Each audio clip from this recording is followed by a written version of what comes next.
Hello everyone. Ano ko sa puso sa bebang nanom hambay angkan sabnai OSUBRAI ano muthangnai ano talangnai chukhawa OSUBRAI ano muthangnai ano talangnai chukhawa Ani sumsok no suy cơ langai thang sukha sukha nai si nai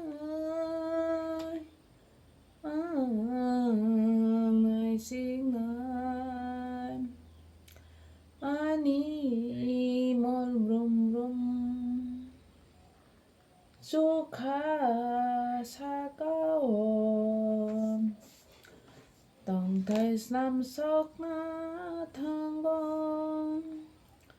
ani mol brum brum sukha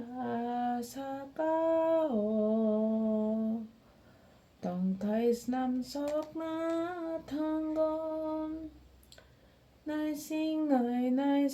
nai ang o suprai no nai sinh tong nai sinh nai ang o suprai no nai sinh tong nai o suprai ano muthangnai ano talangnai chukhawa ani sumsok no suy cơ langai thang sukha sukhawa nai sinh nai sinh nai mi si lại thang gơi mi si phai ma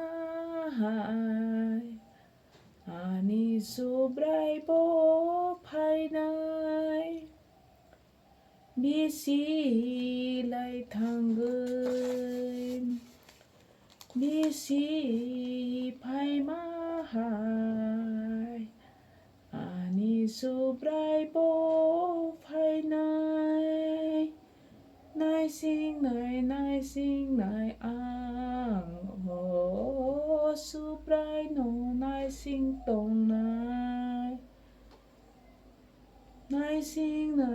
sinh nai ang ho subrai no nai sinh tong nai OSUBRAI ano muthangnai ano talangnai chukhawa ani sumsok no suy cơ langai thang sukha sukhawa nai sinh nai sinh nai sinh nai sinh